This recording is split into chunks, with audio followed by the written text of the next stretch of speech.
వీరులవుతారు, మహాపురుషులవుతారు. తరతరాలకి తరగని వెలుగవుతారు, ఇలా వేరుకులవుతారు.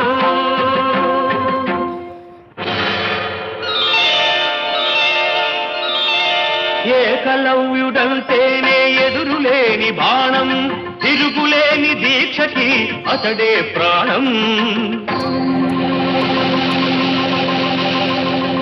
కులం తక్కువని విద్య నేర్పని గురువు బొమ్మగా మిగిలాడు, బొమ్మ గురుతుగా చేసుకొని బాణ విద్యలో పెరిగాడు.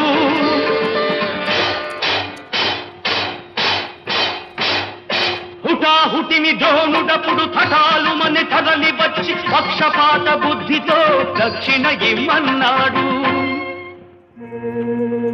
ఎదుట నిలిచిన గురు